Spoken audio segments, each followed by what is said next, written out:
Hello there. We all remember the Bible story of St. John the Baptist baptising Christ on the banks of the River Jordan. Well, when Roman Christianity came to England, outdoor baptism was still very much the norm.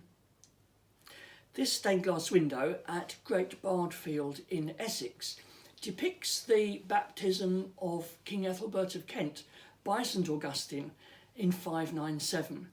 This took place in the River Wonsum, that stretch of water that separates Kent from the Isle of Thanet. And subsequently, Augustine baptised many thousands of people in this spot. Once that fervour of group baptism had passed, individual baptism became the norm, but it still took place out of doors, quite often in lakes, ponds, and more importantly, in springs. This is St Non's Well in Pembrokeshire, just a few miles from the city of St David's. And this well was used as a place of baptism for many centuries.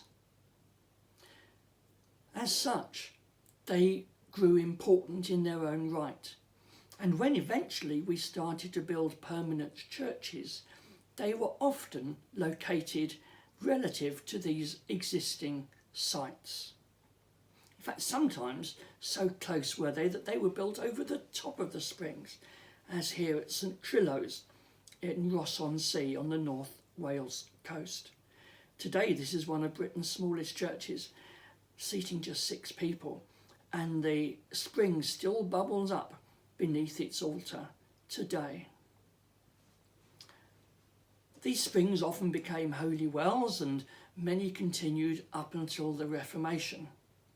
And then in the 19th century, many were revived, like this one at Dunsfold in Surrey. It was sealed over, given a religious canopy, and even today the water is taken from this spring to be used during baptism ceremonies within the adjacent church. Actually, we never totally lost the idea of total immersion in the Church of England. And at Cranbrook in Kent, this staircase hides a secret. It is in fact a vertical water tank used for total immersion of adults. It was built in the early 18th century to try and wean people away from the nearby Baptist chapel. But I don't need to tell you that it wasn't totally successful. Today we associate baptisms in churches with fonts, and here's an early tub font. These are notoriously difficult to date, between the late Saxon period and the 13th century. Today the more familiar church font is probably octagonal in shape, like this one dating from the 14th century. It's near the church door as a symbol that we are entering into the membership of the church at baptism. But the font itself can be representational as well. Look at this one at Castle Froome, where a monster is being crushed by the weight of the font.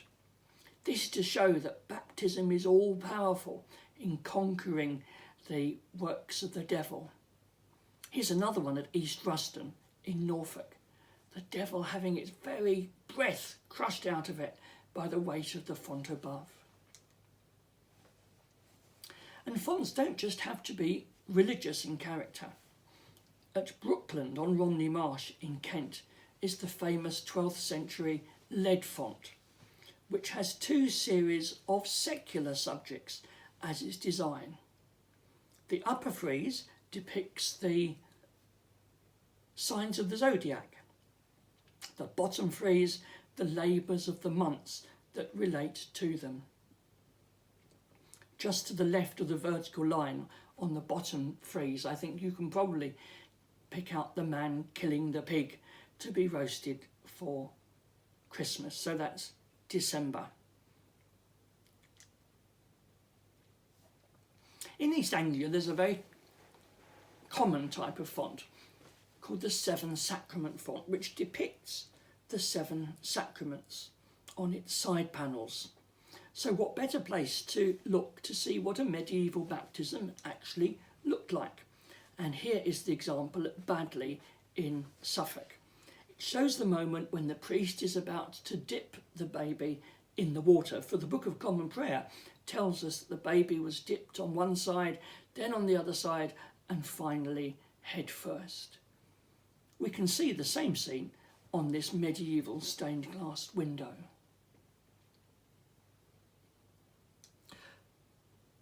But that wasn't the first part of the ceremony. The first part of the baptismal ceremony took place in the church porch, and was when the priest applied salt to the baby's tongue to make it cry, to push out any evil that might be in it.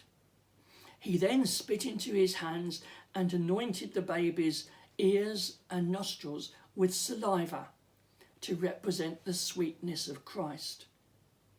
This font in St Margaret's in Ipswich has angels holding texts, and one of those texts reads, "Salt and saliva." By the late Middle Ages, the ceremony of baptism was given extra importance, and the setting of the ceremony was enhanced. At Trunch in Norfolk, this tall oak canopy was put over the font to create an umbrella, if you like, for the baptismal party to stand beneath during the ceremony. It has religious iconography, but it also celebrates life itself. Birds, plants, animals. Of course, symbolism was all important in the medieval period, but after the Reformation, it's the written and spoken word that became prominent. And I want to show you this fantastic font at Tollesbury in Essex, which bears the inscription, "Good people, all I pray take care that in this church you do not swear, as this man did." The story is that a man came into the church drunk, cursing and swearing, and was fined. That fine paid for a new font. Fonts don't just have to be stone. There's never been a rule that says they have to be of one particular material. So here, a font of about 1500 at Marks Tay in Essex is of solid oak. It looks just like a stone one. It's exactly the same design. And occasionally we find even more unusual materials, as here at Essendon in Hertfordshire, where the font is made of Wedgwood. It's one of two fonts given by Harriet Whitbread in the late 18th century, both made in the black basalt form of Wedgwood, which was popular at the time. Needless to say, it's too valuable to be used today.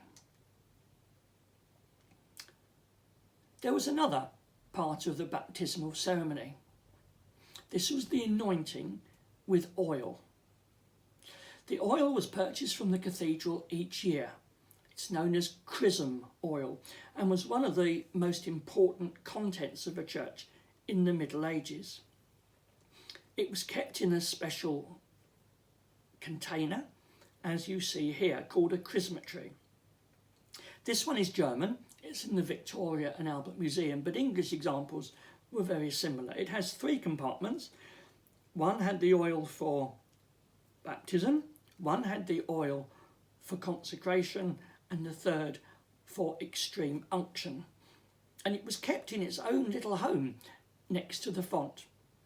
And on the left-hand side here, you can see a niche next to the font at Sturry, near Canterbury, which was built specifically to take the chrismatory. The final ceremony connected with babies and churches is that of the churching of women. This took place 40 days after the woman had given birth. It was a ceremony not to give thanks for the birth of the child, but for the survival of the mother. She would go to the church, sit in an appropriate place, and a whole liturgy was drawn up to give thanks at the end of which the prayer book tells us she was required to make a donation. In the church of Trosley on the North Downs are these lovely 18th century altar rails, and just to the left of the centre you can see a little slot, and this is the slot that was constructed for the women being churched to make their thank offering. I'd like to finish off with one unique story. At Blidworth in Nottinghamshire, on the Sunday nearest Candlemas, the 2nd of February, 40 days after Christmas, the baby born to a Christian couple nearest Christmas Day is rocked. This is a continuation of the churching ceremony and has been revived in relatively recent times. I think it's amazing how many clues our churches give us. We've just scratched the surface today, looking at those associated with baptism.